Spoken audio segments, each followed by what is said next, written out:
Ya, pada hari ini kita akan mempelajari minyak dan lemak, di mana di sini sumbernya adalah yang berasal dari kelapa sawit ya, sehingga kalian nanti lebih fokus ini adalah minyak dan lemak yang muasalnya dari tanaman kelapa sawit. Nah, sebelum saya memasuki tentang kelapa sawit gitu kan ya, maka kita memahami terlebih dahulu bahwasanya yang minyak itu apa sih gitu ya, lemak itu apa sih gitu ya. Saya mengulang sedikit ya, walaupun saya pernah menyampaikan ini pada bagian kimia, di mana yang namanya minyak itu adalah sesuatu hal yang merupakan molekul trigliserida. Tolong diingat ya di sini ya, supaya kalian tidak salah nanti memahami karena ada bentuk-bentuk yang lain. Ini adalah bahwasanya apabila kita mempelajari minyak dan lemak, maka kalian paham sekali tentang kimianya, yaitu trigliserida. Karena pengaruh-pengaruh yang nanti akan mengakibatkan kerusakan dari trigliserida kah, ataukah nanti kita membicarakan tentang rendemen dari produksi minyak dan lemak kah ya dari sumber tanaman apa, maka kita harus benar-benar memahami apa sih sebenarnya trigliserida itu. Karena yang namanya minyak ataukah lemak itu sama-sama adalah sesuatu hal yang mengandung yang namanya trigliserida ini. Jadi kalian harus paham sekali tentang kimianya gitu ya, supaya nantinya tentang produksinya, kemudian nanti bagaimana pengawasan mutunya gitu ya, menjaga bahwasanya mutu dari minyak ataukah lemak yang dihasilkan dari sumber-sumber lemak yang merupakan dari tanaman hasil pertanian. Nah, maka kalian paham gitu kan ya, nanti kemanapun dibawa kemanapun gitu kan ya, istilahnya orang melakukan pertanyaan atau kasus-kasus apapun, maka kalian kembalikan dengan trigliserida ini.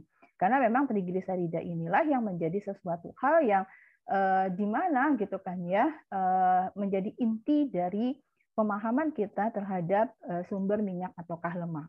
Kalau tanamannya mah macam-macam begitu kan ya, nanti ada yang trigliseridanya dengan asam lemaknya adalah apa. Nah, itu yang harus dipahami ya. Ini kata kuncinya yang harus kalian pahami. Nah, kemudian memang ada dua istilah ya yang digunakan. Ada yang minyak, istilahnya, ada yang lemak, istilahnya. Walaupun dari sisi komponen atau komposisi kimianya itu sama-sama adalah trigliserida. Nah, tetapi wujudnya atau bentuknya ya pada suhu kamar itu yang berbeda. Sehingga kalau misalnya bentuknya itu adalah cairan gitu kan ya pada suhu kamar, maka kita biasanya menyebutnya adalah minyak atau oil gitu ya. Nah, sedangkan kalau misalnya nantinya gitu kan ya, bentuknya atau wujudnya pada suhu kamar itu adalah padatan, maka kita biasa menyebutnya adalah lemak atau yang kita sebut dengan fat gitu. Hanya penyebutan komposisinya adalah sama gitu ya. Artinya komposisinya trigliserida walaupun wujudnya yang berbeda begitu ya. Karena nanti kalian akan melihat ada yang bentuknya oily, ada yang bentuknya fatty ya, atau bentuknya adalah lemak. Gitu ya. Nah, ini yang nantinya harus kalian pahami dengan baik. Nah, kemudian begitu ya, yang namanya minyak dan lemak itu selain penyebutannya adalah trigliserida, maka biasanya juga ada yang menyebutnya triasil gliserol. Sama saja ya. Ini juga sama, ataukah trigliserida juga adalah sama. Artinya kalau tri itu adalah 3, ada asil yang nanti dia berikatan dengan gliserol. Asilnya inilah yang merupakan asam lemak. Di mana trigliserida atau triasilgliserol itu apabila kita definisikan dia merupakan suatu esterifikasi gitu ya dari 3 molekul asam lemak dan 1 molekul gliserol. Jadi yang 3 molekulnya itu adalah asam lemak, sedangkan gliserolnya adalah hanya 1 molekul begitu ya. Nanti 1 molekul gliserol ini ada 3 tangannya yang berikatan dengan masing-masing tangannya itu berikatan dengan asam lemak. Oke ya, ini harus dipahami sebagaimana saya mengulang sedikit tentang pembelajaran kimia, karena intinya kalau kita mempelajari tentang lemak dan minyak, begitu ya dari pengetahuan bahan, maka pahami ini untuk bisa memahami proses dan mutu atau standar mutu yang akan terjadi pada minyak ataukah lemak itu. Nah, maka ini adalah gliserol, gitu kan ya. Ini adalah gliserol. Kita kan mempunyai 3 tangannya ya yang mengandung hidroksil, ada 3, 1, 2, 3. Nanti hidroksilnya ini gitu ya dengan berikatan dengan adanya asam lemak. Jadi asam lemak itu ada 3 molekulnya, ada asam lemak pertama, kedua, dan yang ketiga begitu ya, atau fatty acid gitu. Nah, nantinya ini gitu ya, nih akan menghasilkan yang namanya Apa? Dari triasilgliserol ini gitu kan ya, bukan triasilgliserol. Dari gliserol ini dia akan berikatan dengan 3 molekul asam lemak, maka dia akan menghasilkan trigliserida. Ini yang namanya trigliserida ya. Ini namanya trigliserida, di mana OH yang ada di sini, yang ada di masing-masing dari gliserol itu gitu kan ya, dia akan berikatan dengan satu molekul OH-nya itu kan COOR1 gitu kan ya. Jadi di sini OH-nya satu dari H yang ada di sini itu akan berikatan dengan OH yang ada di dalam gliserol akan membentuk 3 molekul H2O. Nah, itu pembentukannya gitu kan ya. Jadi pembentukannya di dalam tanaman itu sebenarnya adalah reaksi antara gliserol dengan fatty acid gitu kan ya. Kemudian dia akan membentuk trigliserida. Maka di dalam tanaman itu nanti tinggal kita mengekstraksi saja gitu ya, mengambil bahan-bahan yang memang bentuknya sudah menjadi trigliserida. Trigliserida inilah yang kalau kita lihat itu nantinya dihasilkan bisa bentuknya oily atau bentuknya adalah fatty. Artinya bisa bentuknya minyak ataukah bentuknya adalah lemak. Ya. Nah, ini itu bisa balik gitu ya. Jadi kalau misalnya kalian melakukan sesuatu proses, sebenarnya trigliserida itu bisa kembali. Dia bisa menjadi 3 molekul asam lemak lagi gitu kan ya. Kemudian juga menjadi gliserol. Itu bisa kembali. Ya, ini prosesnya adalah bisa bolak-balik secara reaksi kimianya gitu.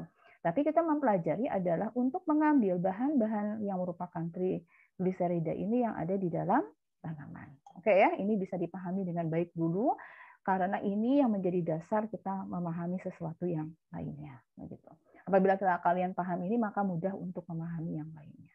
Nah, kemudian karena tadi itu untuk membentuk trigliserida itu ada 3 molekul asam lemak, sedangkan yang namanya asam lemak itu tidak satu jenisnya gitu kan ya, tapi jumlah jenisnya adalah berbagai macam. Sebagaimana saya kasih tahu pada waktu saya mengajarkan kimia, saya hanya singkat saja yang mengajarkan di sini bahwasanya yang namanya asam lemak itu ya banyak memang ditemukan di alam, biasanya merupakan asam lemak monokarboksilat ya dengan rantai yang tidak bercabang dan mempunyai jumlah atom karbon yang genap. Ini sudah saya pernah sampaikan kepada kalian ya. Jadi monokarboksilat yang dia tidak bercabang. Jadi kalau tidak bercabang artinya rantai lurus. Ya, asam lemak yang ditemukan di alam memang rantainya adalah lurus. Nah, kemudian di sini asam lemak itu ada yang merupakan asam lemak jenuh dan ada yang merupakan asam lemak tidak jenuh. Kalau jenuh artinya asam lemak yang memang dia tidak mengandung ikatan rangkap, ya, tidak ada ikatan rangkap pada asam lemaknya. Sedangkan kalau misalnya asam lemaknya itu adalah tidak jenuh, maka mengandung ikatan rangkap. Ya, itu perbedaan antara asam lemak jenuh dan asam lemak tidak jenuh. Kenapa kita perlu memahami ini gitu ya? Karena karakteristik lemak ataukah minyak nantinya itu sangat dipengaruhi sekali dengan penyusunnya asam lemaknya itu sebagian besar adalah apa. Karena kalau kita mempelajari sumber lemak ataukah minyak, katakanlah hari ini adalah kelapa sawit, dia akan berbeda dengan kelapa, komposisi asam lemaknya. Sehingga nantinya dalam processingnya juga berbeda, dalam penggunaannya juga adalah berbeda, begitu ya. Jadi dalam pemanfaatannya pun juga berbeda, karena komposisi dari asam lemaknya itu nanti juga adalah berbeda. Ya, di mana kita ketahui asam lemak itu tadi adalah jumlah atom C-nya adalah genap, bisa C4, bisa C6, 12 gitu kan ya, dan seterusnya. Dimana kalau kita perhatikan nantinya sebagian besar nanti kalau nggak asam laurat ya dari kesini kalau butirat ini bentuknya nanti kayak margarin gitu kan ya, miristat, palmitat, stearat, lignoserat, ataukah oleat, linoleat, ataukah linolenat. Memang ada arakhidonat tapi jarang gitu ya. Nah sebagian besar nanti kita berkutatnya sampai di sini gitu ya. Ini ada asam asam palmitat, miristat, laurat gitu ya, yang banyak ditemukan pada produk-produk yang memang dia adalah merupakan lemak ataukah minyak tadi gitu ya yang berasal dari tanaman hasil pertanian gitu ya. Nah, itu yang nanti kita perhatikan berapakah jumlah lauratnya, berapakah jumlah miristatnya, berapakah jumlah oleatnya gitu ya. Itu nanti akan mempengaruhi terhadap produk kita yang dihasilkan gitu kan ya. Artinya kita membicarakan bahwasanya produk itu tidak hanya sekedar dihasilkan tetapi juga nanti mempunyai mutu yang bagus kan. Jadi mutu yang bagus itu artinya dia harus sesuai dengan standarisasi yang telah ditetapkan begitu. Itu sangat tergantung sekali dengan komponen penyusun yang ada di dalam tanaman itu gitu yang diproduksi selama yang diproduksi gitu ya. Nah, maka itu nanti akan mempengaruhi sekali terhadap mutu dari produk itu. Nah, ini yang kita harus pahami dengan baik ya. Oke. Silahkan dibaca. Nah, kemudian sumber minyak dan lemak memang ada yang bersumber dari hewan dan ada yang bersumber dari tumbuhan. Sebagian besar nanti minyak dan lemak itu dihasilkan dari tumbuhan atau tanaman, begitu ya, karena juga produksinya lebih melimpah dan lebih banyak ya dibandingkan dengan lemak ataukah minyak yang berasal dari hewan. Hewan ini bisa jadi nanti memang paling banyak kayak ikan hiu gitu ya, banyak sekali kandungan lemaknya gitu ya. Nah, kemudian juga beberapa ikan-ikan ya, apalagi ikan laut itu banyak sekali mengandung minyak dan lemaknya. Kemudian juga binatang atau hewan-hewan ruminansia. Misalnya ya kayak sapi gitu kan ya, kemudian juga kerbau, unta, kuda, itu kan juga banyak mengandung lemak ataukah minyak. Tapi jarang kan dimanfaatkan untuk diambil bagian minyak ataukah lemaknya gitu. Sebagian besar nantinya untuk proses atau pengambilan untuk diproduksi itu sebagian besar adalah yang berasal dari tanaman atau dari tumbuhan. Jadi saya juga akan lebih konsentrasinya nanti menjelaskannya itu juga hanya ke tanaman saja. Sedangkan ke hewan ya kita boleh mengambil bagian, biasanya kalau hewan itu dia jarang bentuknya minyak walaupun ada gitu ya, tapi bentuknya adalah fatty gitu ya, artinya bentuknya lemak begitu. Jadi di suhu kamar pun dia bentuknya akan menjadi padatan begitu ya. Nah, maka yang pertama nantinya yang merupakan sumber minyak ataukah lemak itu adalah tanaman kelapa sawit atau Lais guinensis begitu ya. Nah, ini adalah tanaman yang di Indonesia itu kita adalah yang terbesar begitu kan ya. Jadi memang sangat banyak sekali lahan-lahan yang ada di Kalimantan kah, di Sumatera kah, begitu ya. Saya bicara Kalimantan, Sumatera ataukah Papua gitu kan ya. Itu kan banyak ditanami dengan kelapa sawit pada saat ini. Sehingga memang kita yang namanya kelapa sawit bukanlah sesuatu yang aneh gitu ya. Tetapi biasa saja gitu kan ya. Jadi di pinggir-pinggir jalan gitu kan ya. Tidak hanya di daerah tanah kering marginal ya, ataukah juga sekarang ada yang menanamnya juga di daerah gambut gitu kan ya, artinya di rawa juga ada yang menanamnya seperti di daerah hulu sungai selatan begitu kan ya, itu kan di daerah rawa yang digunakan untuk menanam tanaman dari kelapa sawit itu gitu kan ya. Nah, maka tanaman ini memang yang kita ambil untuk memproduksi, kita bicara minyak dan lemak ya, saya tidak membicarakan bagian yang lain ya, karena ini bisa dimanfaatkan berbagai macam nantinya. Nah, maka kita akan menemukan bahwasanya tanaman ini memang adalah tanaman yang menghasilkan begitu kan ya, minyak ataukah lemak, di mana nantinya tanaman ini memang tidak langsung kalian melihat seperti minyak goreng dulu gitu ya. Akan tetapi nanti dari tandan buah kelapa sawit yang seperti ini, bisa jadi kalian semua sudah pernah melihatnya begitu kan ya. Jadi dia berupa tandan buah, bukan berupa buah yang hanya satu-satu gitu ya, tidak. Tetapi dia merupakan tandan buah yang nantinya dari buah itu, mulai dari mesokaknya gitu ya, mulai daging buahnya, itu kita bisa menghasilkan yang namanya nantinya crude palm oil. Diingat ya, CPO gitu ya. Jadi nantinya dari kelapa sawit pertama adalah Oke, sudah terbaca? Sudah, Bu. Sudah, oke. Saya lanjutkan ya. Nah, maka di sini kita perhatikan gitu kan ya. Jadinya yang dari kelapa sawit itu nanti bisa menghasilkan yang namanya crude palm oil gitu ya, ataukah CPO begitu ya. Nah, maka ini adalah minyak mentah. Jadi minyak mentah itu atau minyak merah juga orang menyebutnya gitu ya. Jadi crude palm oil itu bukan yang bisa langsung digunakan yang seperti kalian lihat seperti minyak goreng gitu. Belum ya, belum sampai ke sana kalau kita bicara crude palm oil. Namanya juga crude ya, minyak kasar ataukah minyak mentah ataukah minyak sawit merah begitu ya. Karena memang warnanya merah nanti, merah jingga gitu kan ya, karena banyak beta karoten di dalamnya. Nah, itu adalah crude palm oil. Jadi kalau kalian melihat walaupun di sini bilang oil tetapi dia masih berwarna merah begitu ya, bukan seperti minyak yang kalian lihat, seperti minyak goreng belum ya. Nah, ini berasal dari bagian mesokaf ya. Mesokaf itu daging buah dari buah-buah sawit yang ada di tandan ini, gitu kan ya. Nah, kemudian yang kedua, nantinya dari tandan buah sawit ini kita bisa juga menghasilkan minyak mentah lagi gitu ya, tetapi berasal dari biji atau yang kita sebut dengan kernel. Nah, kernel ini itu nanti di dalam masing-masing buah ini gitu ya, karena ini kan tandan buah ya. Masing-masing buah itu mengandung kernel. Kernel itu artinya biji dari setiap buah yang ada di dalam kelapa sawit itu, gitu ya. Nah, ini nantinya apabila kita jadikan menjadi minyak mentah, itu kita sebut dengan palm kernel oil atau PKO. Ya, jadi nanti ada yang dari kernel, ada juga yang nanti dari daging buah yang kita sebut dengan crude palm oil. Ya. Nah, sekarang kita satu persatu untuk membahasnya, gitu ya. Nah, kita kenalan dulu bahwasanya buah kelapa sawit tadi yang merupakan tandan buah ya kalau di tanamannya. Nah, maka nantinya di situ gitu kan ya kita bisa melihat ada beberapa paritas gitu ya dari buah kelapa sawit itu.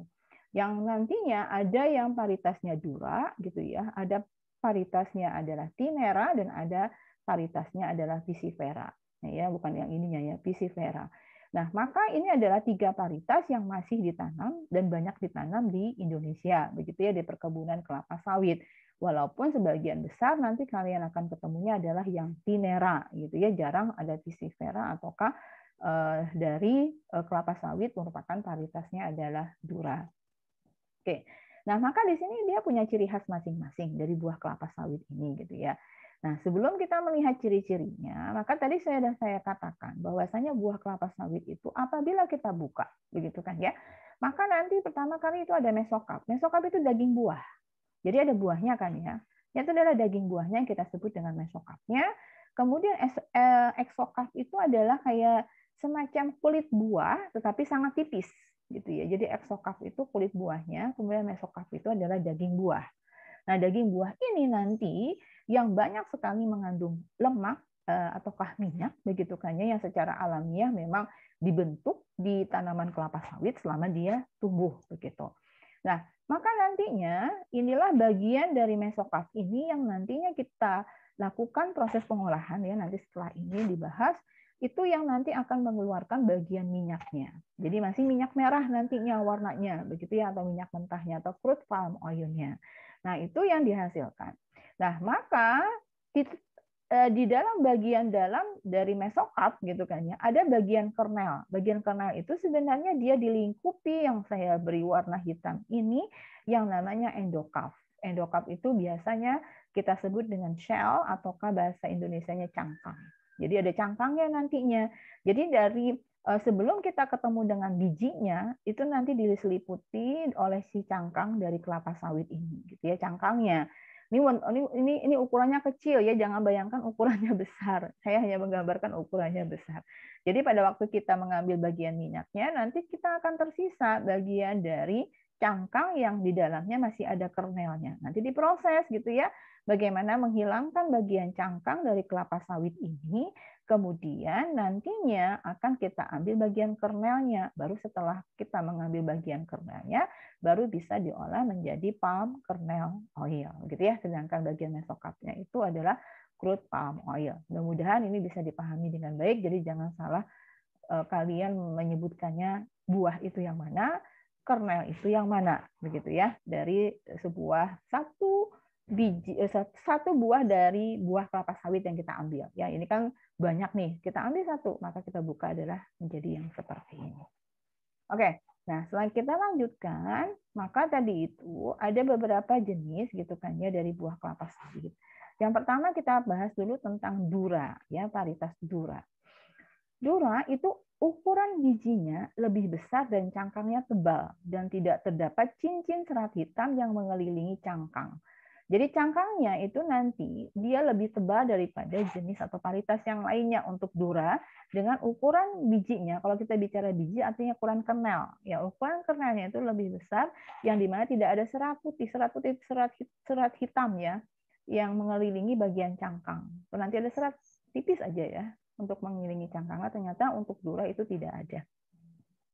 Bagian mesokapnya, bagian daging buahnya kurang lebih 35-50% ya dari secara keseluruhan dari satu buah gitu kan ya, dari buah kelapa sawit.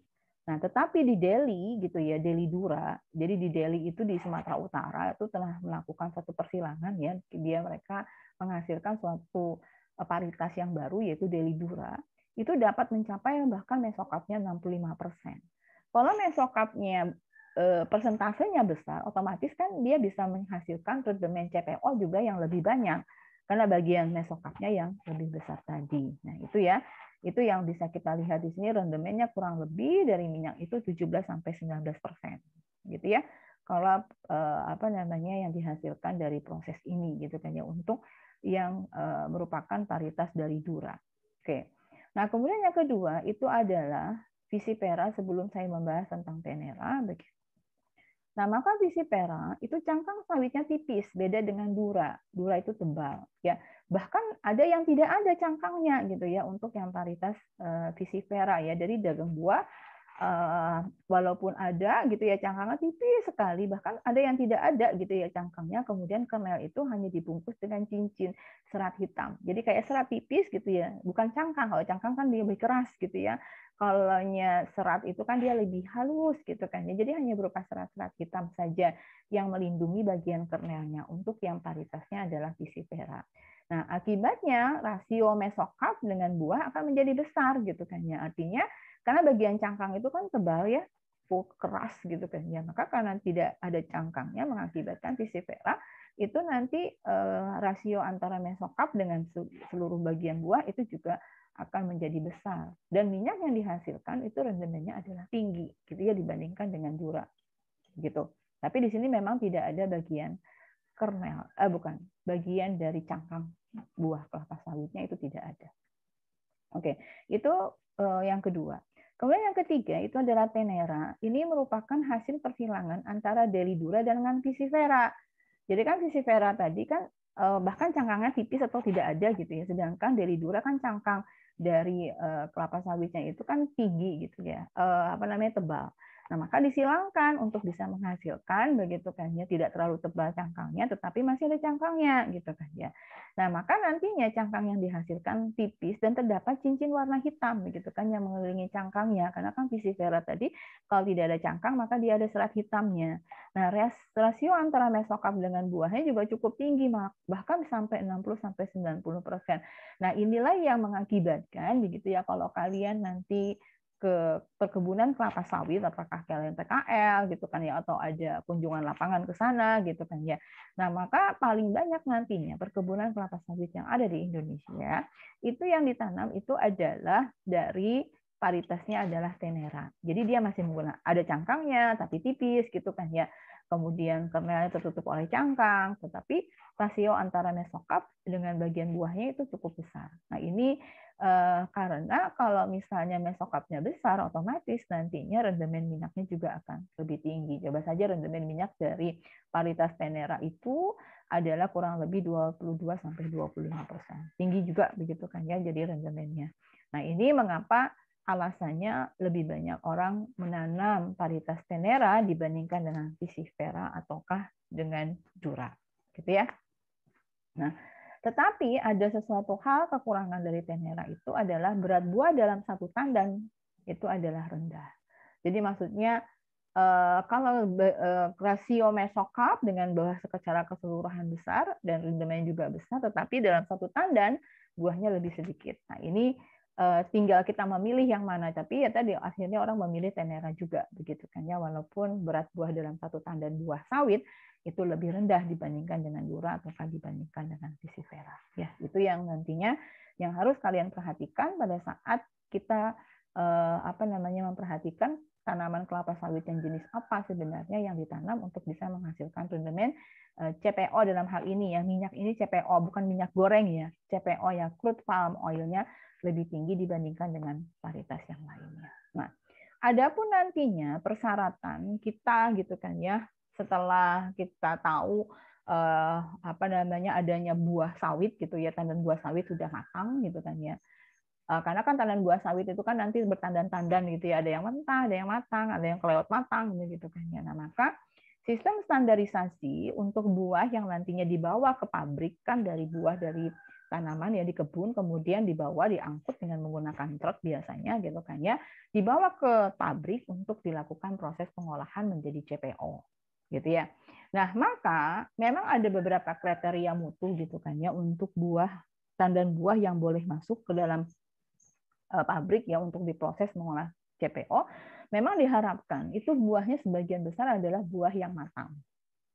Matang, benar-benar matang pohon lah istilahnya gitu ya. Jadi matang pohon itu sekitar kurang lebih 25-50% buah luarnya. Jadi di sini lebih daripada 90% diharapkan buah yang masuk ke dalam pabrik itu adalah matang pohon. Karena kalau matang pohon, dia akan menghasilkan rendamen yang tinggi, kemudian nantinya ada salah satu hal yang perlu diperhatikan, yaitu free fatty acid atau asam lemak bebasnya rendah. Nah, itu mengakibatkan rendamen juga tinggi dan mutu dari CPO yang dihasilkan juga akan semakin baik. Nah, biasanya yang 90% buah matang ini itu adalah yang dia mempunyai buah luarnya itu sedikit gitu ya. Tapi kalau misalnya buah luarnya itu mudah untuk dibrondol, itu kan karena buah kelapa sawit itu berupa tandan buah, nanti bagian luarnya itu mudah nanti akan jatuh gitu kan. Jadi kita tidak mengharapkan 50-75% jangan sampai menjadi buah luar. Gitu. Jadi buah yang nantinya mudah sekali untuk lepas dari tandan buah sawit. Ya tidak diharapkan yang seperti itu gitu ya. Walaupun sudah matang karena nantinya dia akan tercecer gitu ya. Kemudian dia akan lebih mudah untuk luka. Luka itu memar-memar begitu. Kalau sudah memar-memar mah mudah untuk terjadinya proses aktivasi dari enzim lipase ya yang akan menghasilkan asam lemak bebas. Nah, itu tidak diharapkan sama sekali. Nah, kemudian juga yang lainnya katakanlah misalnya ada yang lewat matang, ya kemudian akibat lewat matang ini apakah memang terlambat untuk dipetik dari pohon atau juga yang lewat matang akibat dari buah restan yang tidak terangkut dari kebun ke pabrik gitu kan ya. Itu memang masih diperbolehkan walaupun memang mempengaruhi dari mutu dari CPO yang dihasilkan. Nah, di sini katakanlah misalnya buah yang dalam ikut yang membrondol sudah ya terlalu matang dan buah itu sudah jadi brondolan-brondolan. Nah, kemudian yang lewat matang, katakanlah buah luarnya sekitar ini memang diperbolehkan begitu ya karena memang pabrik pun juga memperkirakan kalau misalnya tidak digunakan juga dikemanakan begitu kan malah kerugian nantinya. Nah, ini memang terjadi gitu ya di pabrik untuk tetap memasukkan buah yang lewat matang gitu ya padahal FFA-nya ataukah asam lemak bebasnya masih sangat tinggi gitu kan ya. Nah, kemudian pada saat kita mengambil buah gitu kan ya dari kebun itu pun kemungkinan ada yang mentah itu bisa jadi gitu ya. Nah, ini memang tetap dimasukkan ya kurang dari 5% masih diperbolehkan dengan buah luarnya kecil gitu ya. Karena kan dia masih mentah gitu. Ini FFA-nya rendah tetapi rendamen minyaknya sangat FFA-nya rendah, rendamen yang dihasilkan juga rendah begitu ya. Karena dia masih mentah. Kan kita mengharapkan buah itu matang sehingga minyak yang dihasilkan juga akan tinggi gitu kan ya. Nah, itu yang menjadi kriteria buah yang memang diperbolehkan untuk dimasukkan ke dalam kebun begitu. Nah, pertimbangan ini adalah untuk proses ya rendemennya gitu kan ya. Jadi berapa rendemennya yang dihasilkan begitu kan ya dan juga untuk mengurangi asam lemak bebas selama proses produksi. Karena kalau asam lemak bebasnya selama produksi terikut gitu kan ya maka banyak yang menjadi fatty acid nantinya gitu kan ya dan itu juga tidak akan mempengaruhi mutu dari kelapa sawitnya. Oke ya, inti adalah sifat fisiknya. Nah, yang perlu diperhatikan nantinya pada saat kita melakukan proses pemanenan, karena kan dari buah tadi gitu ya, dipanen, dibawa ke pabrik dengan kriteria di pabrik itu adalah dengan yang saya jelaskan di atas tadi, kriteria buah yang harus masuk ke dalam pabrik adalah yang seperti itu. Nah, maka yang perlu diperhatikan adalah kalau kita lihat kesimpulannya, tingkat kematangan buah itu harus optimal, artinya dia matang pohon gitu ya, karena dapat mempengaruhi jumlah FFA yang tadi saya sebutkan. FFA itu free fatty acid atau bahasa Indonesianya kadar asam lemak bebas begitu ya. Jadi itu tidak diperbolehkan. Nah, kenapa jadi ini menjadi sesuatu hal yang sangat sangat diperhatikan tentang FFA? Ini FFA ya. Karena kalau misalnya FFA itu terbentuk, saya ke atas ya sebentar. Saya jelaskan menggunakan ini. Kalau FFA terbentuk, artinya asam lemak ini itu lepas. Kalau asam lemak ini lepas, satu saja lepas, maka dia bukan lagi trigliserida. Dia menjadi digliserida. Kalau sudah menjadi digliserida ataukah dua asam lemak misalnya tidak ada, hanya tersisa satu saja, itu menjadi monogliserida, maka dia bukanlah lemak. Sesuatu hal yang memang dia digliserida ataukah monogliserida, dia wujudnya nanti bukan lemak. Nah, ini mengakibatkan rendamen minyak juga akan menjadi berkurang karena terbentuknya asam lemak bebas selama proses produksi. Itu tidak diharapkan begitu kan ya.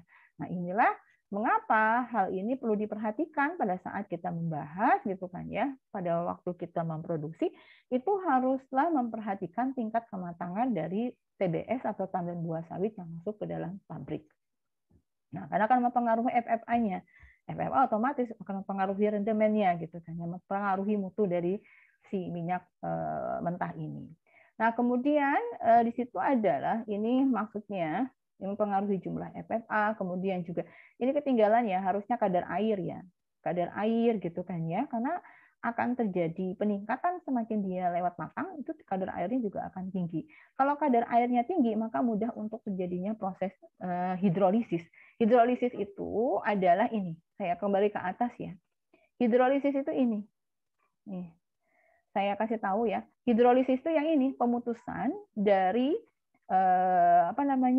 asam lemak diputuskan dari gliserolnya, itu namanya hidrolisis. Itu bisa dibantu oleh adanya air dan juga oleh adanya enzim lipase.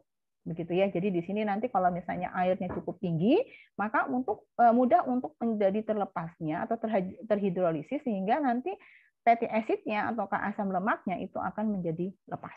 Ya, ini nanti akan mempengaruhi sekali. Jadi kadar airnya pun yang ada di dalam si buah itu juga dipengaruhi oleh tingkat kematangan. Karena semakin matang buah, maka kadar airnya juga akan semakin tinggi dibandingkan dengan buah mentah. Tapi buah mentah, rendamen minyak yang sudah terbentuk itu kecil gitu ya. Kita tidak mengharapkan itu. Nah, kemudian ada DOBI. DOBI itu adalah suatu indeks ya, artinya kerusakan dari bau dan warna yang ada pada si minyak. Tapi ini biasanya untuk standar SNI tidak digunakan, begitu ya. Tapi beberapa pabrik biasanya menggunakan standar ini melihat dari perubahan warna yang terjadi pada CPO yang dihasilkan. Ya, ini berupa indeks perubahan warna akibat dari proses pemanasan, begitu kan ya. Nah, itu akan mempengaruhi dari si CPO yang dihasilkan. Kemudian bilangan iod, ya iod itu berhubungan dengan ini asam lemak yang nanti dia mengandung ikatan rangkap, gitu ya. Jadi nanti banyak juga beberapa dari CPO yang memang dihasilkan itu adalah minyak yang mengandung asam lemak yang tidak jenuh gitu kan ya, artinya dia mengandung ikatan rangkap. Kalau ikatan rangkapnya itu teroksidasi, maka nantinya bisa dihitung dengan melihat bilangan iod begitu ya. Jadi kalau kalian pengen memahami lebih ininya, akan bisa dilihat dari bilangan iod itu adalah kemampuan dari iod untuk memutuskan ikatan rangkap yang ada di dalam asam lemak. Kalau sudah diputuskan ikatan rangkapnya, maka dia akan menjadi ketengikan gitu ya dari minyak itu. Nah, kita bisa melihat dari bilangan iodnya juga dari tingkat kematangan. Jadi hubungannya sebenarnya FFA, air, DOBI gitu kan ya, bilangan iod itu sebenarnya saling ada kawan Wahab, suaramu ditutup Wahab. Wahab ditutup. Sebentar, ini mengganggu saya nih dia ngomong. Wahab, suaramu ditutup supaya saya tidak terganggu.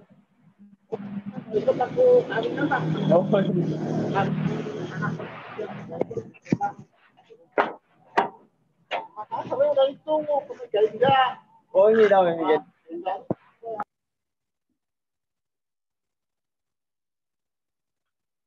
Oke. Suara saya kedengaran? Kedengaran ya? Halo? Sudah.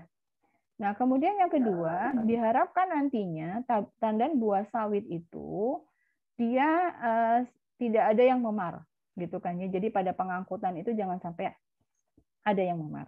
Kalau misalnya ada yang memar, mudah sekali untuk enzim lipase itu menjadi aktif. Kalau enzim lipase aktif, maka dia bisa menghidrolisis gitu kan ya antara gliserol terhadap asam lemaknya. Maka akan terbentuk asam lemak bebas gitu ya. Oleh karena itu dikatakan di sini apabila terjadi pememaran itu sampai bisa meningkatkan 60% FFA dalam 1 jam pada bagian yang memar tersebut. Kalau sudah 1 jam begini, maka nantinya produksi itu rendemennya juga akan menurun.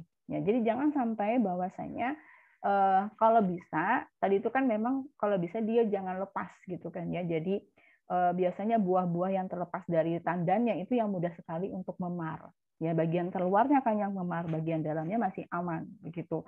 Karena mau tidak mau pasti gesek-menggesek gitu kan ya, dari kebun dibawa ke pabrik. Nah, itu yang harus kita perhatikan. Nah, kemudian juga kebersihan pada waktu pengangkutan itu perlu dijaga gitu. Jadi kebersihan pada waktu pengangkutan itu perlu dijaga karena juga akan mempengaruhi tingkat impuritas. Impuritas itu adalah kemurnian gitu ya, atau kebersihan pada minyak yang dihasilkan, itu juga bisa. Jadi jangan sampai kalau misalnya kotor begitu kan ya dibersihkan, gitu. Jangan sampai terlalu banyak nanti impuritasnya, karena nanti pada waktu kita melakukan klarifikasi ataukah pemurnian pada pembuatan minyak CPO, maka nantinya perlu banyak waktu, perlu banyak yang dibuang nantinya gitu kan ya, karena si tandan buah sawitnya itu adalah tidak bersih. Nah, kemudian juga yang perlu diperhatikan itu adalah waktu pemetikan, gitu ya, agar buah yang dipetik bisa langsung digunakan dan jangan sampai dibiarkan atau restan istilahnya. Jadi ada buah restan itu adalah buah yang dia dipetik misalnya pada hari ini, kemudian tidak langsung dibawa ke pabrik dan tidak langsung diolah menjadi CPO, tetapi dia buah nginap, namanya juga rest gitu ya, beristirahat gitu kan ya.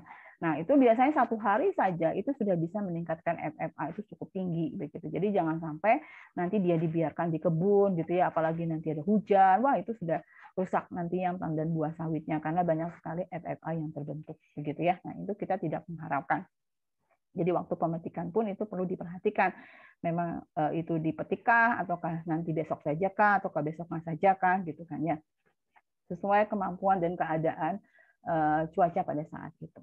Gitu ya, itu perlu diperhatikan. Nah, kemudian kalau kita sudah memahami gitu kan ya kondisi-kondisi si buahnya itu sebelum masuk ke pabrik gitu kan ya.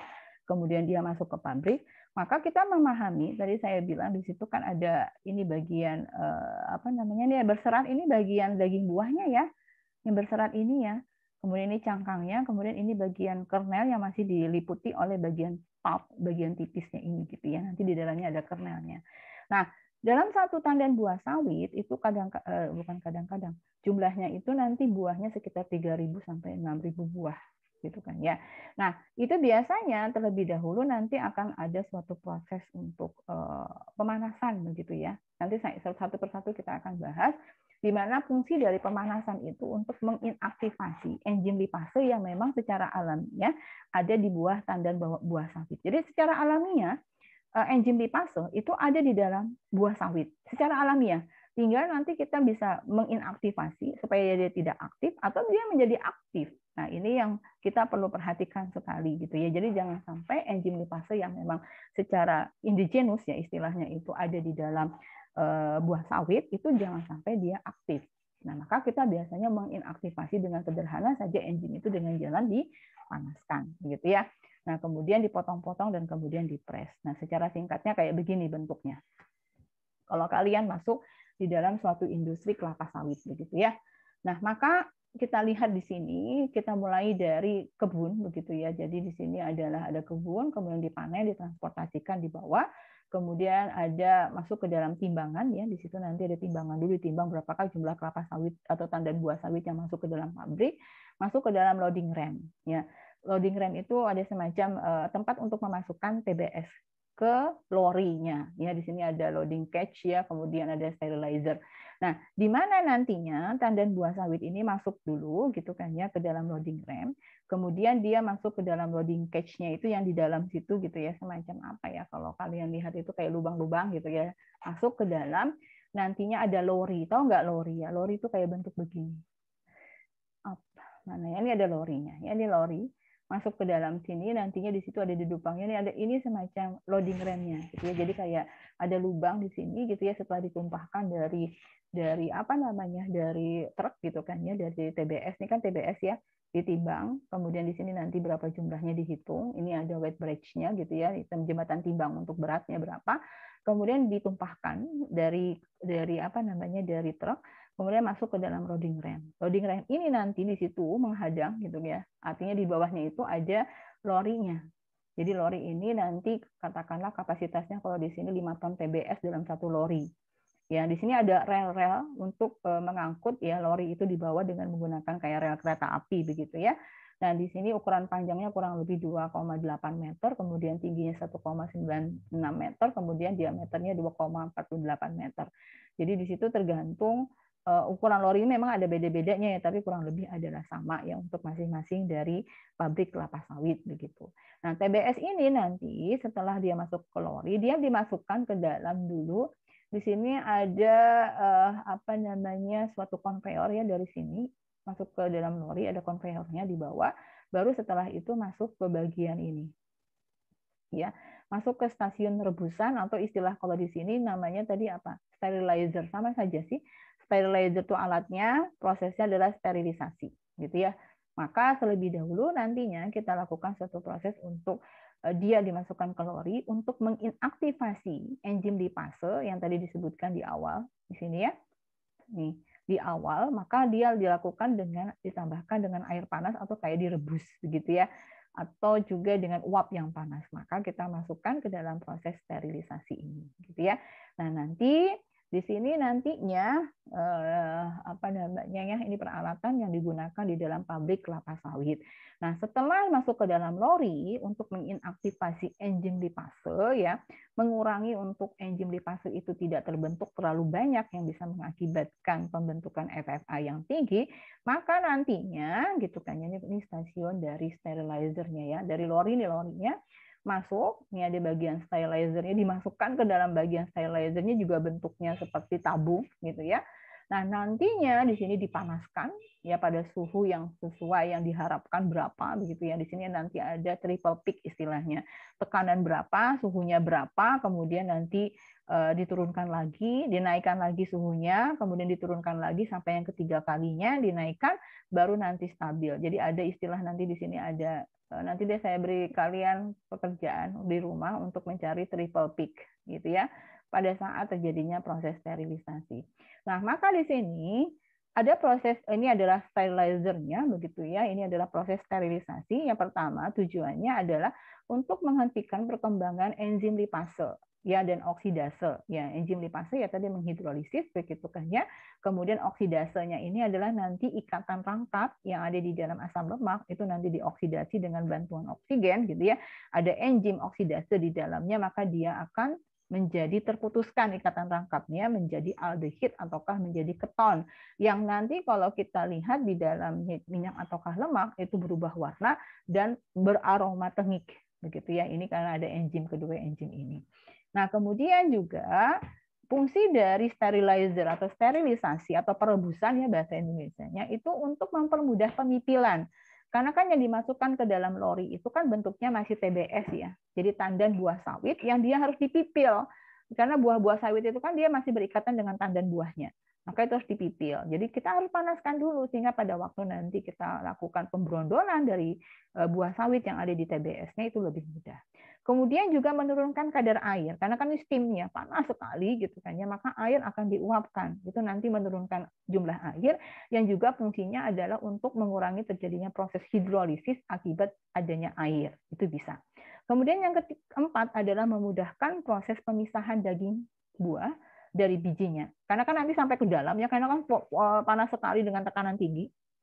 Itu selain dia memudahkan untuk diberondol, tetapi juga dia akan panasnya yang tadi itu akan masuk ke dalam bagian buah sehingga nanti mudah sekali untuk bisa memisahkan dengan daging buah dengan bagian bijinya. Karena kalau tidak dipanaskan di sterilizer ya, sterilisasi, itu nanti sulit untuk memisahkan bagian buah dari bijinya.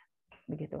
Kemudian membantu proses pelepasan inti dari cangkang. Itu juga iya, karena dia nanti masuk dengan steam yang tinggi gitu kan ya, kalau dalam proses satuan operasi itu dia akan masuk ke dalam adanya proses pindah panas gitu kan dia sampai kepada bagian inti dari buah sawit tadi yaitu bagian kernelnya sehingga mudah untuk memisahkan inti dari cangkang sawitnya. Oke ya, itu fungsi dari sterilizer.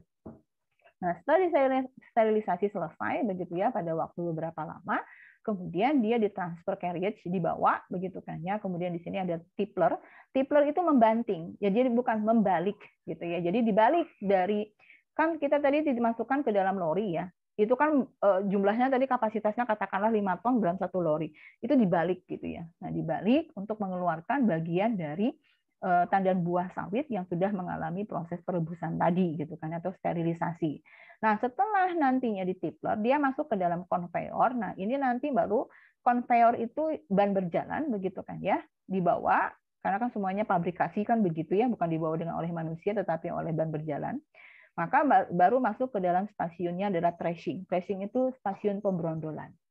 Nah, di sini kita bicara ada tipler. Ini fungsinya adalah memisahkan berondolan dari janjangnya. Di sini nantinya sebenarnya bantingan sekaligus nanti tracing itu memisahkan antara bagian berondolan tadi dengan tandan buahnya. Dan tandan buahnya itu akan kita akan lepaskan nanti yang berondolannya yang kita lanjutkan di dalam proses ini. Kita lanjutkan ya, melihat gambarnya. Nah, selanjutnya kita bisa melihat bagiannya ini adalah bagian untuk yang sebentar. Kita balikan ke atas. Ini adalah bagian untuk yang tracing gitu ya. Artinya bagian pemberondolan setelah ditipler gitu kan, tipler atau ditipling gitu kan ya, dibanting, kemudian dibawa dengan konveyor, kemudian nanti kita masuk ke dalam ini tracer. Jadi tracer itu semacam centrifuge ya, diputar, tapi dengan kurang lebih 25 rpm saja, jangan terlalu kuat memutarnya karena nantinya bisa jadi pada waktu kita memutarkan itu terlalu tinggi putarannya, itu bisa keluar si berondolan tadi gitu ya, karena kekuatannya tinggi kan, ada gaya sentrifugal begitu ya. Nah, itu nanti diputar, nanti akan terpisahkan antara buah sawit dengan si bagian tandan buah sawitnya. Maka biasanya kita tandan buah sawitnya itu kan kita sebut dengan tandan kosong kelapa sawit ya, atau tandan kosong kelapa sawit gitu kan ya. Nah, itu. Nah, ini empty bunch press begitu ya. Ini empty bunch-nya kita buang, biasanya ditumpuk saja atau nanti dijadikan sebagai berbagai macam hal sih namanya sebenarnya ini. Nanti kalian belajar yang bagian lainnya saja gitu kan ya. Nah, ini ada empty bunch. Nah, kemudian di sini nantinya gitu kan ya, kita mempunyai berondolan. Nah, berondolan ini nanti lanjutkan dengan ada konveyor pada bagian bawahnya. Kita lanjutkan dipindahkan ya masuk ke dalam stasiun digester dan bagian tracer begitu. Nah, di sini kita bagian utamanya ini adalah bagian tracernya, yaitu tujuannya adalah untuk memisahkan fruit fresh bunch ataukah buah sawit segar begitu kan ya, dari janjangnya ataukah dari tandan tandan kosong kelapa sawitnya gitu ya. Jadi empty bunch itu kan tandan ya. Empty itu kan kosong, jadi tandan kosongnya itu dipisahkan begitu ya, buahnya kita ambil. Nah, itu adalah fungsi dari tracing ya, alatnya adalah tracer. Oke, nah setelah dari sini gitu kan ya, kita masuk ke stasiun selanjutnya yaitu stasiun digester dan tracer. Nah, maka untuk yang pertama kali sebelum dipres, kita masuk ke dalam stasiun digester. Setelah kita masuk didistribusikan ya dari tracer, dibawa dengan menggunakan konveyor masuk ke dalam digester. Namanya juga digest gitu ya, melumatkan, menghancurkan begitu kan ya, untuk membantu si buah sawit ini sebelum dia dipres gitu ya, dilumatkan dulu gitu ya. Di situ masih bercampur, ada kernelnya, ada cangkangnya, ada bagian mesokapnya, ada bagian seratnya, jadi satu kan, jadi dilumatkan. Oleh karena itu tujuan untuk digester itu adalah untuk melumatkan buah dan untuk memudahkan pengempaan. Pengempaan itu penekanan gitu ya, dipres, sehingga minyak mudah untuk dipisahkan. Nah, di sini yang harus diperhatikan, begitu ya. Jadi di sini kita lihat bahwasanya ada digester, di dalam digester itu bagaikan kayak chamber atau tabung gitu ya. Di dalamnya ada pisau-pisau. Jadi pisau-pisau ini yang mencabik-cabik gitu kan. Jadi buah kelapa sawit yang dimasukkan ke dalam kan dia diputar jadinya. Jadi dicabik-cabik gitu kan, ya dilumatkan, namanya juga digest gitu ya, dilumatkan, dicerna ya. Kalau digest itu kan dari buah sehingga nantinya dia mudah untuk dipisahkan bagian minyaknya.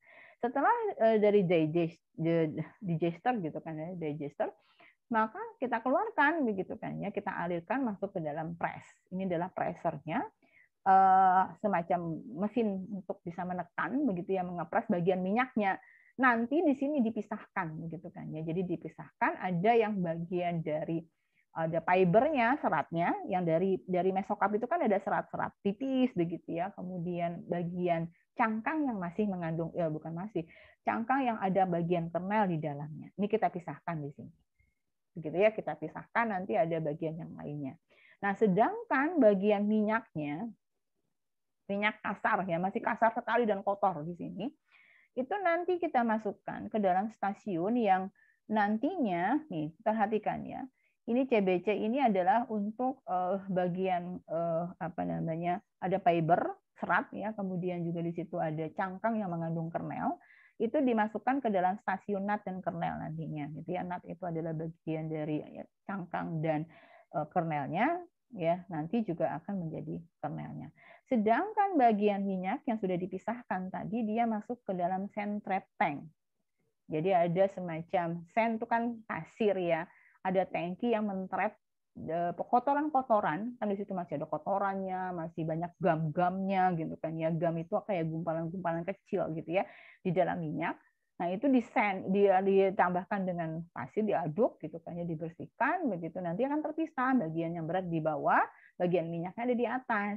Nah, kemudian bagian minyaknya itu dimasukkan ke dalam continuous oil tank gitu. Jadi semacam hanya penampungan sementara. Jadi ada continuous oil tank. Jadi tangki minyak yang dia secara continuous mengalir, ya continuous oil tank. Jadi dia tempat penyimpanan sementara sebelum dilanjutkan lagi dari COT gitu kan ya. Ini sebenarnya dari sand trap tank ini sampai selanjutnya itu nama stasiunnya adalah stasiun klarifikasi atau stasiun pemurnian minyak.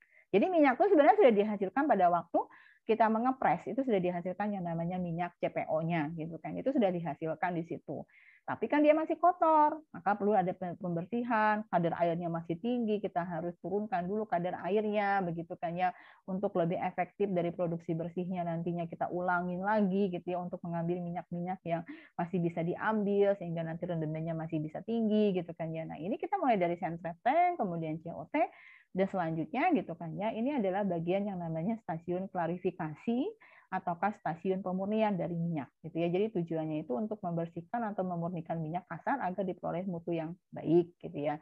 Nah, dari situ kita bisa melihat di sini sebelum masuk ke COT sebenarnya ada satu lagi vibrating screen. Kan di sini ada sand trap tank gitu ya. Jadi ada bagian kotoran-kotoran di sand ya, di trap gitu ya dengan menggunakan sand. Kemudian di vibrating screen itu artinya semacam saringan bergetar gitu ya, bergetar untuk memisahkan bagian kotoran, kan berat ya, berat jenisnya, yang mana bagian ringannya dimasukkan ke COT ini, ya tadi continuous oil tank. Kemudian ada setelah dari COT dilanjutkan ke continuous settling tank.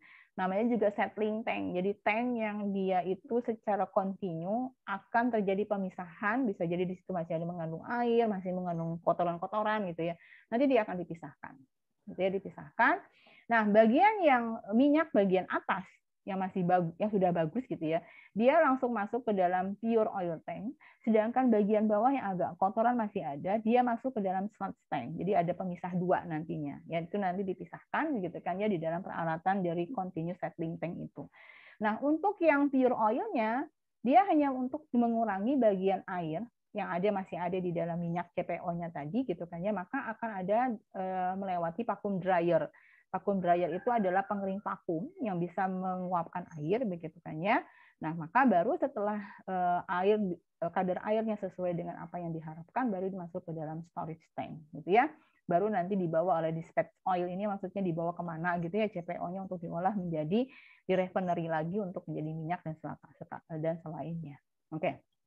Nah, sedangkan minyak yang masih kotor itu dimasukkan di dalam sludge tank, jadi dibersihkan lagi gitu ya, masih ada sand cyclone, ada brush strainer, ada sludge buffer tank gitu ya, sludge centrifuge. Nah, ini ada masuk ke dalam recovery oil tank. Jadi tangki yang bisa hasil minyak yang direcovery. Nah, setelah itu masuk lagi dari recovery tank ini masuk ke dalam CST lagi balik. Nah, nanti minyak yang bagus dari recovery itu nanti langsung masuk ke pure oil yang masih ada kotorannya balik lagi ke dalam sludge tank. Jadi ini adalah fungsinya untuk membersihkan. Nah, kalau sudah ke sini langsung ke dalam storage tank sudah selesai, maka di sini sudah menghasilkan yang namanya crude palm oil.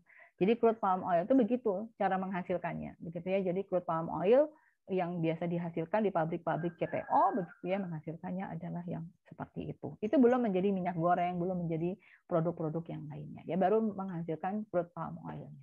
Mudah-mudahan bisa dipahami. Nah, sedangkan gitu kan ya, kita masuk ke dalam bagian tadi itu setelah proses pressing kan tadi masih ada menghasilkan ada fiber, serat gitu kan ya, kemudian ada cangkang yang di dalamnya masih ada kernel. Nah, itu bisa dimanfaatkan begitu kan ya. Dia dimasukkan ke dalam stasiun nut and kernel begitu kan ya. Ini mulai dari cover begitu kan ya, kemudian untuk memisahkan bagian nutnya, kemudian dengan bagian fibernya. Fiber itu serat halus begitu ya. Nah, serat halus ini nanti dicyclen, dibersihkan, itu biasanya langsung masuk ke dalam boiler ya untuk dijadikan sebagai bahan bakar untuk memanaskan bagian boiler begitu. Nah, sedangkan yang nut itu bedanya gini ya. Nah, kalau saya menyebutnya nut artinya masih ada cangkang dan masih ada kernel. Nah, maka kita ingin memisahkan cangkang dari kernel. Jadi di sini ada nut polishing drum dulu untuk memisahkan fiber, batu dan segala macam yang masih ada di dalam nut gitu kan ya. Bukan di dalam nut maksudnya, bersama-sama dengan nut gitu kan ya, dibersihkan, itu dipolish gitu kan ya. Baru nantinya ini dielevasi gitu kan ya melalui elevator di bawah yang dimana nutnya itu masih basah ya. Kemudian dikeringkan dulu nutnya. Setelah dry kernel itu masukkan ke dalam nut cover. Jadi ditampung dulu sementara di situ gitu kan ya sebelum masuk ke dalam ripple mill. Jadi untuk menghancurkan bagian dari cangkangnya supaya kernelnya bisa dikeluarkan dari cangkangnya gitu ya. Jadi proses pemecahan biji sehingga inti dan cangkang terpisah gitu ya. Nah, ini tergantung dari tempatnya seperti apa. Baru setelah itu memisahkan cangkang dan bagian kernelnya itu masuk ke dalam Tenera dry separator untuk memisahkan. Di situ ada yang satu, ada yang dua gitu ya. Terpisahkan nanti di situ bagian cangkang ya cangkang karena kan berat jenisnya beda antara bagian cangkang dengan bagian kernelnya. Tapi kadang-kadang di kernel masih ketemu di bagian cangkang masih ketemu dengan kernel atau di bagian kernel masih ketemu dengan cangkang. Itu bisa. Nanti tinggal kita memilah-milah saja gitu ya. Nah, setelah itu masuk ke dalam LTDS tadi gitu kan ya. Itu nantinya kita lakukan untuk memisahkan dengan menggunakan vibrating screen lagi ya dengan ayakan yang bergetar. Nanti dipisahkan antara sebenarnya ini bukan nut tapi ini adalah cangkang dengan bagian kernelnya. Bagian kernelnya itu nantinya dimasukkan ke dalam pengering kernel begitu ya. Baru nanti bag silo. Bag silo ini tempat penyimpanan kernel sebelum dibawa untuk diolah menjadi PKO begitu ya. Nah, ini adalah bagian oh ini benar, ini nut ya. Jadi nut itu ada beberapa dari nut yang belum pecah, yang dia masih mengandung kernel. Maka nanti dimasukkan lagi ke dalam recycle to polishing drum. Sedangkan untuk yang bagian kernel yang sudah pecah nanti dipisahkan antara wet shell dengan wet kernel. Wet shell itu adalah cangkang yang masih basah dan kernel yang masih basah.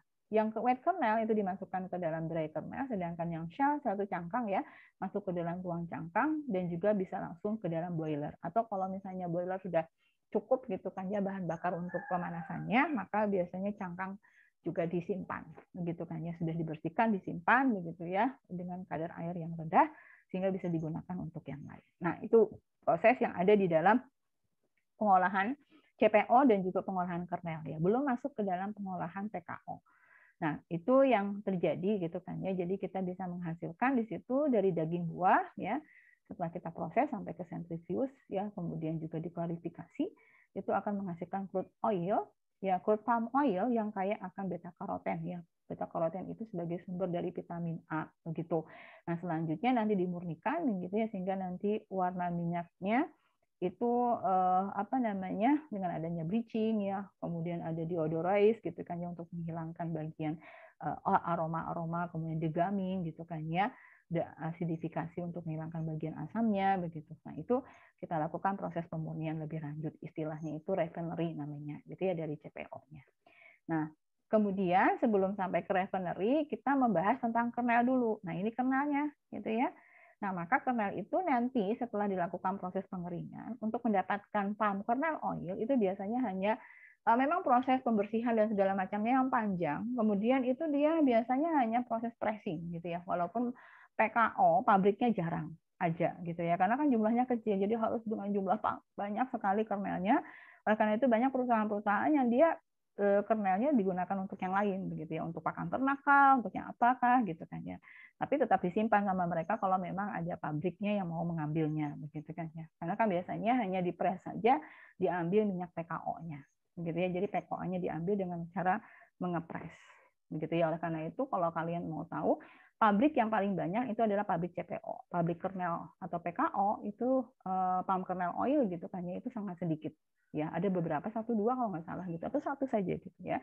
Karena memang tidak jumlahnya juga sedikit gitu ya. Yang kernel kan jumlahnya ukurannya kecil kan juga beratnya juga sedikit. Jadi juga pengolahannya juga tidak terlalu banyak ya dibandingkan dengan CPO yang lebih banyak. Oke. Nah, kalau kita lihat nanti gitu kan ya. Rendemen minyak yang dihasilkan setelah seluruhnya diproses begitu kan ya, itu kisarannya 30-55%, sedangkan untuk PKO atau biji ya itu kisarannya 40-52% dari biji dari kernel yang sudah dikeringkan gitu ya, dibersihkan dan segala macamnya. Nah, ini yang dihasilkan rendemennya ya. Yang ini memang yang dijaga sekali oleh perusahaan agar pada waktu dia dipanen gitu kan ya, jangan sampai enzim livase itu aktif, FFA jangan sampai terlalu tinggi gitu kan ya, kadar air juga jangan sampai terlalu tinggi. Itu yang dijaga sekali untuk menjaga rendemen. Kalau enggak rendemennya akan berkurang, otomatis nanti produksi juga akan rugi gitu kan ya, kalau misalnya rendemen dari minyak CPO yang dihasilkan juga akan turun. Nah, kemudian dari situ ya, bahwasanya minyak dari buah kelapa sawit itu banyak mengandung asam palmitat dan asam oleat gitu ya, sedangkan minyak dari biji sawit itu kaya asam laurat dan asam miristat. Kita lihat di sini perbandingkan antara CPO dan PKO ya. Jadi kalau biji ataukah kernel itu banyak mengandung laurat 12.0, sedangkan kalau daging buah itu banyak mengandung, kalau enggak di sini adalah ada palmitat begitu kan ya. Di sini juga ada oleat dan linoleat begitu ya. Ini juga cukup banyak. Nah, ini harusnya saya membacanya bukan oleat ya, tapi harusnya linoleat ya. Nanti dikoreksi ya. Karena kan ini 18.1. Oh, bukan. 18.1 memang oleat ya. 18.0 itu stearat. Nah, itu yang paling banyak. Nah, ini nantinya membedakan komposisi dari asam lemak yang banyak dikandung dari suatu minyak gitu kan ya. Itu akan mempengaruhi terhadap dia digunakan untuk apa gitu kan ya. Apakah nanti kalau kita gunakan untuk menggoreng yang mana yang lebih mudah rusak gitu. Yang pasti yang mudah rusak itu adalah yang banyak mengandung ini ikatan tangkap gitu kan ya, dibandingkan yang tanpa ikatan tangkap. Itu bisa kita lihat nantinya seberapa besar dari suatu minyak goreng untuk dipanaskan, biasanya hanya 1 kali atau 2 kali sudah terjadi perubahan warna begitu kan ya. Jadi ketengikan, terjadi proses oksidasi begitu ya dengan sangat cepat begitu kan ya, mengakibatkan minyak yang digunakan juga akan semakin mudah untuk tengik ya. Ini nanti dipengaruhi oleh komposisi dari daging buahnya. Oke. Nah, kemudian sedikit ya saya sampaikan tadi untuk pemurniannya. Setelah menjadi CPO, itu biasanya masuk lagi ke dalam pabrik, bukan pabrik CPO, tapi pabrik lanjutannya yaitu refinery. Nah, refinery itu adalah pabrik yang digunakan untuk membersihkan lagi, memurnikan lagi gitu kan ya, melakukan penghilangan lecitin, menghilangkan bagian gam ya dengan degaming, kemudian diasidifikasi untuk menghilangkan bagian FFA-nya gitu kan ya. Kemudian ada degaming lagi, kemudian ada bleaching untuk warnanya untuk dipucatkan begitu kan ya, supaya jangan terlalu coklat begitu tapi dipucatkan begitu, atau diodorize gitu kan ya, untuk menghilangkan bau-bau yang tidak enak begitu. Nah, sampai akhirnya kita mendapatkan minyak murni. Nah, minyak murninya ini yang bisa jadi nanti ada oleat, ada yang jadi stearat begitu ya. Oleat itu bentuknya adalah yang nanti merupakan cairan yang merupakan minyak goreng, sedangkan stearat nanti mungkin kalau bukan stearat sih, ada bukan oleat istilahnya, olein, ada stearin begitu ya. Jadi di sini nanti minyaknya itu ada yang bentuknya adalah yang tergantung ya. Di sini nanti ada yang olein, jadi olein, ada stearin. Kalau olein itu adalah yang merupakan minyak dalam bentuk cairan pada suhu kamar, itu yang nanti jadi minyak goreng. Tapi juga stearin itu juga minyak juga, trigliserida juga, tapi kalau dalam suhu kamar nanti bentuknya adalah padatan. Sebenarnya banyak kok pabrik-pabrik yang menggunakan minyak itu bentuknya yang stearin begitu ya, sehingga nanti mudah untuk disimpan sehingga dia tidak mudah rusak. Jadi pada saat dia digunakan untuk dijadikan minyak goreng, maka dicairkan dulu, dipanaskan, maka menjadi minyak goreng. Tapi kalau kita lihat di pasaran itu yang olein begitu kan ya, minyak memang di suhu kamar dia cair begitu kan ya. Nah, itu oleinnya gitu ya, terjadi 2 fraksi nanti setelah dimurnikan itu. Jadi inilah proses pengolahan lebih lanjut gitu ya, setelah jadi dimurnikan ini menjadi minyak goreng yang kita kenal pada saat ini gitu ya. Nah, nantinya di situ akan terjadi proses GAM ya, degaming ya, tujuannya untuk menghilangkan partikel-partikel halus yang tersuspensi atau yang berbentuk koloidal begitu ya, yang banyak terdapat di dalam CPO, itu dibersihkan ya dengan jalan degaming. Itu nanti ditambahkan dengan bleaching earth kah gitu kan ya, ada beberapa proses untuk filter untuk memfilternya gitu kan ya, melalui arang aktif kah begitu ya, tergantung menggunakan apa. Kemudian nantinya ada adsorben ya, disentrifuge, dipisahkan. Nah, sedangkan untuk proses netralisasi, deasidifikasi itu netralisasi ya, artinya menghilangkan bagian-bagian asam yang bisa jadi di dalam CPO itu mengandung FFA berapa persen begitu ya. Pada waktu proses untuk pemurniannya untuk menjadi minyak goreng itu nanti bagian asam lemak bebasnya itu dibuang. Begitu sehingga nantinya fatty acid-nya itu biasanya diolah menjadi sabun ya, selanjutnya seperti itu gitu kan ya. Jadi di sini ada asam lemak bebas, ada hidrokarbon, ada fosfolipid begitu kan ya yang terbentuk itu nanti tidak dibuang sih sebenarnya tapi dipisahkan, tapi tidak bisa menjadi minyak goreng nantinya bagian yang asid-asid ini gitu ya, atau pada bagian asam ini. Nah, kemudian juga ada bagian pemucatan yang tujuannya untuk menghilangkan warna-warna yang ada di dalam minyak dengan menambahkan ada adsorbennya gitu ya, katakanlah ada arang aktif, ada tanah liat ataukah reaksi kimia yang lainnya ya untuk menyerap bagian warna-warna gitu ya, sehingga nanti dia akan lebih jernih.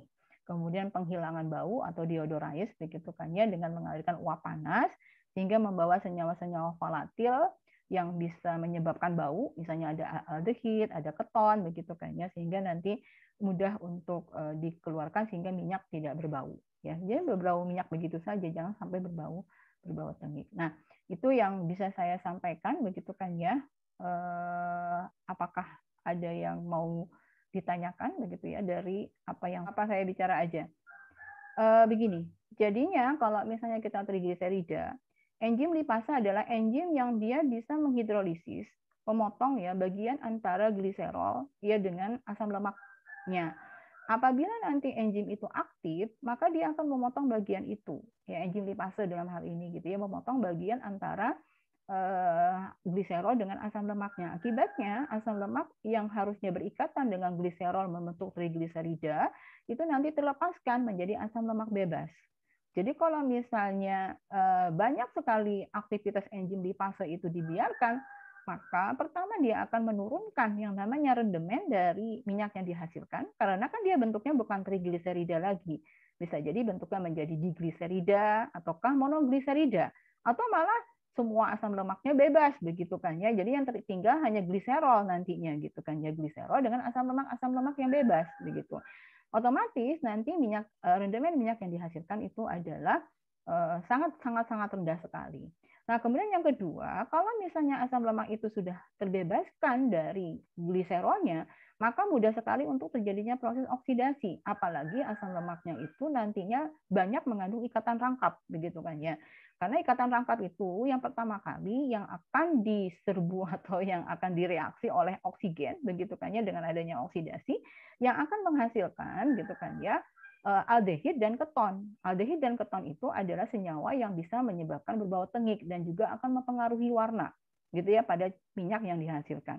Oleh karena itu, CPO itu agar mutunya bagus dan rendemennya tinggi, maka kita harus menjaga agar tidak terjadi aktivasi enzim lipase itu semakin aktif. Begitu ya. Jadi harus diinaktivasi. Itu yang harus dilakukan. Begitu, Eni.